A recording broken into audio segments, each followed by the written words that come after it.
बिस्मिल्लाहिर्रहमानिर्रहीम अस्सलामु अलैकुम वरहमतुल्लाहि वबरकातुहू। मैं हकीम नज़ीर अहमद चौधरी हमदर्द से दुआखाना चूनिया ज़िला खसूस से आप लोगों की खिदमत में हाज़िर हूँ। मानसरा तिबिया कॉलेज के प्लेटफॉर्म से फ़ाज़िल तिब वल जराहत का जो सिलेबस है फर्स्ट ईयर का, जो कि नेशनल काउंसिल फॉर तिब के जो रजिस्टर्ड अदारे हैं उनमें पढ़ाया जाता है, उसका एक सब्जेक्ट कुलियात तिब, उसके ऊपर हम बात कर रहे हैं।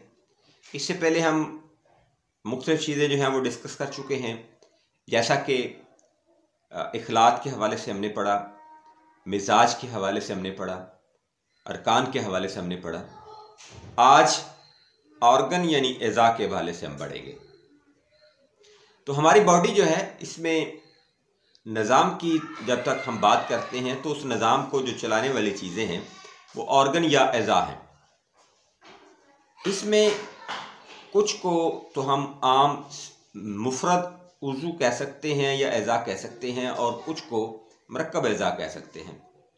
अब मुफरद एज़ा में अगर हम बात करें तो ये है कि वो तमाम अशिया जो अकेली ही बॉडी के अंदर कोई फंक्शन या फ़ेल अदा करती हैं, उनको मुफरद एज़ा कहा जाता है। मिसाल के तौर पर जो हड्डियाँ हैं ये मुफरद अज़ा हैं। तो मरकब अज़ा क्या होता है? जहाँ पे दो या दो से ज़्यादा चीज़ें मिलकर काम कर रही होती हैं, उसको मरकब अज़ा कहा जाता है। अब वहाँ पे उज़लात हो सकते हैं जिनको मसल्स कहा जाता है, या फिर वहाँ पे असाब हो सकते हैं, तो वो मरकब की सूरत इख्तियार कर जाते हैं। अब अगर हम बात करें एज़ाए राइसिया, यानी वो एज़ा या वो ऑर्गन जो कि बॉडी के अंदर बादशाह या हेड या सरदार का रोल अदा करते हैं, उनमें कौन कौन से एज़ा हैं। यानी हम ये कह सकते हैं कि वो एज़ा जिनके बगैर ज़िंदा रहना नामुमकिन है, और वो पूरी एक जो ट्री है उसका हेड होते हैं।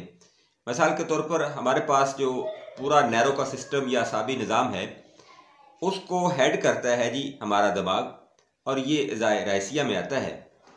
इस तरह से हमारा जो मस्कुलर सिस्टम है, यानी हमारे जो पट्ठे या उज़लात हैं, वो पूरे जिस्म के अंदर मुख्तलिफ़ जगहों पे पाए जाते हैं, लेकिन उन सब को हेड या कंट्रोल करने वाला जो मसल्स है या उज़ला है वो दिल है। तो दिल एज़ाए राइसिया कहलाता है। इस तरह से पूरा जो ग्लाइड सिस्टम है, यानी गदद हैं, उसमें गदद नाकला और गदद जाज़बा दोनों को हेड करने वाला जो है वो गुदा है, वो जिगर है, लीवर, और इसको एज़ाए राइसिया कहा जाता है।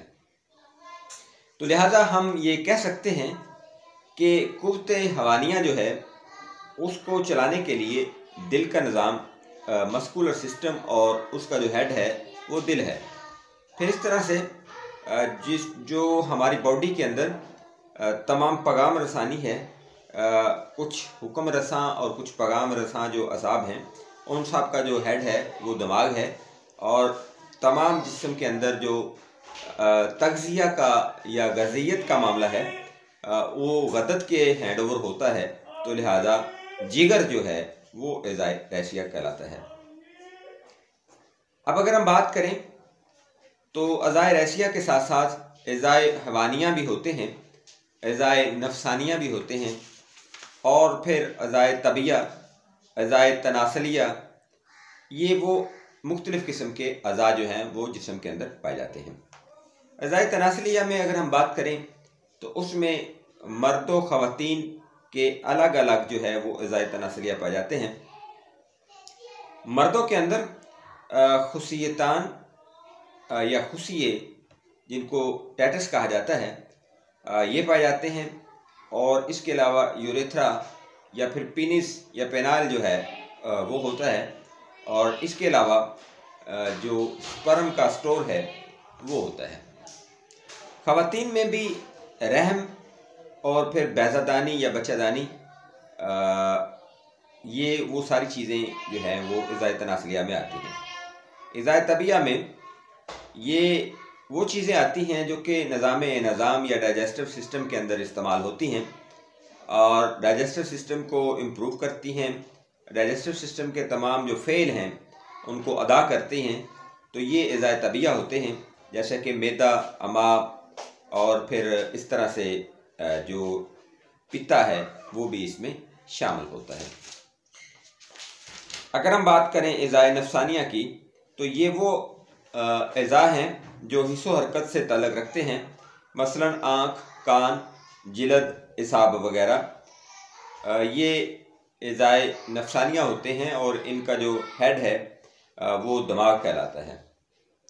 तो अज़ाए हवानिया जो है ये वो फ़राइज़ अंजाम देते हैं जिसमें तमाम किस्म की हरकत हैं, इवन के हरारत और फिर हरकत करना, चलना फिरना, सांस लेना, ये तमाम के तमाम जो है अज़ाए हवानिया में आते हैं और इनका जो हेड है वो दिल कहलाता है।